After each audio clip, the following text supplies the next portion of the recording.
নমস্কার বন্ধুরা, আশা করি সকলে ভালো আছেন। আমি আমার চ্যানেলের মাধ্যমে বদলি বিষয়ে বিভিন্ন তথ্য আপনাদের সামনে তুলে ধরেছি।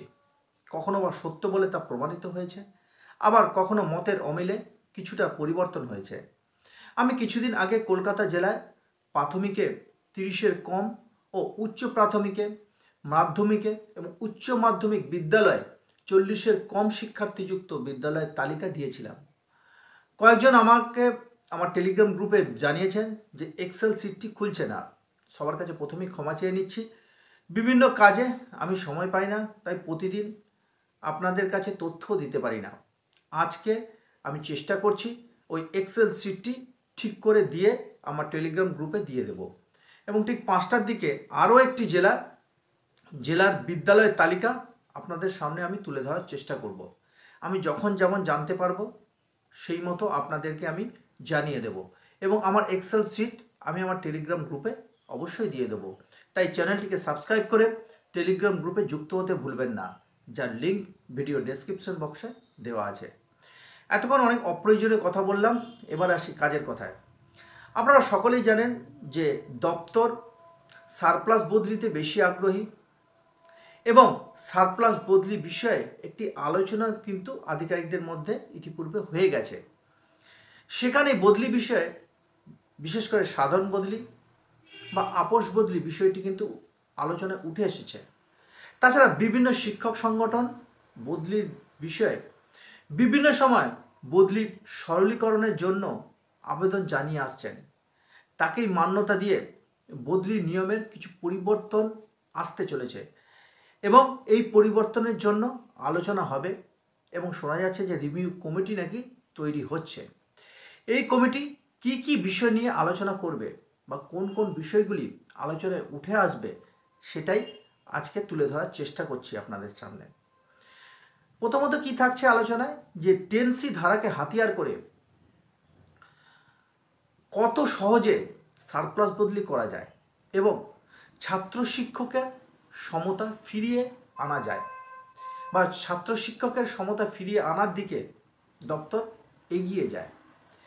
একটি গুরুত্বপূর্ণ আলোচনার বিষয় হতে চলেছে, তা হলো শূন্য শিক্ষার্থীযুক্ত বিদ্যালয়গুলি বন্ধ না করে, যেটা শিক্ষানীতিতে বলা হয়েছে, তো সেই সমস্ত বিদ্যালয়গুলিকে বন্ধ না করে কিভাবে বিদ্যালয়গুলি থেকে শিক্ষক, শিক্ষিকা এবং শিক্ষাকর্মীদের অ্যাডমিনিস্ট্রেটিভ বদলি বা প্রশাসনিক বদলি দেওয়া যায়।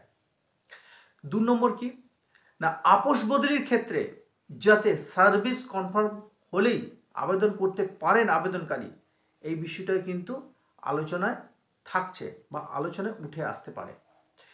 বদলির ক্ষেত্রে লগিং পিরিয়ড যেটা আছে, অর্থাৎ 5 বছর একবার বদলি নিলে আর 5 বছর বদলির জন্য আবেদন করা যাবে না, সেই বিষয়টিও কিন্তু আলোচনায় থাকতে পারে। এছাড়া আপোষ বদলি আরও কিভাবে সরলীকরণ করা যায় সেটাও কিন্তু আলোচনায় থাকছে। সবচেয়ে গুরুত্বপূর্ণ বিষয় হলো সিঙ্গেল সাবজেক্ট শিক্ষক বা শিক্ষিকাদের বদলির ক্ষেত্রে কি হবে, এই বিষয়টি কিন্তু আলোচনা হওয়ার কথা আছে। তবে এই সিঙ্গেল সাবজেক্ট শিক্ষক বা শিক্ষিকারা আদৌ সাধারণ বদলি পাবেন কিনা, এই বিষয়টি কিন্তু সম্পূর্ণ দপ্তরের আলোচনার বিষয় বা বিবেচ্য বিষয়।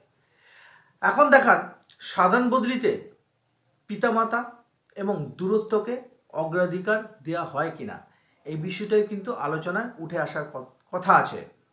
বিভিন্ন শিক্ষক সংগঠন বিভিন্ন সময় এই বিষয়টি কিন্তু তুলে ধরেছেন ওনারা। আরও একটি বিষয়, সেটি হলো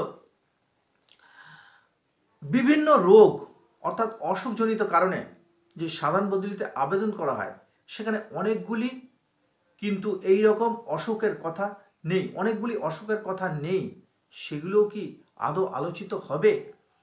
এই আলোচনায় কি উঠে আসে এবং কবে উচ্চশ্রী পোর্টালের মাধ্যমে সাধারণ বদলি হয় এবং আপোষ বদলি শুরু হয়, সেটাই এখন সকলের দেখার।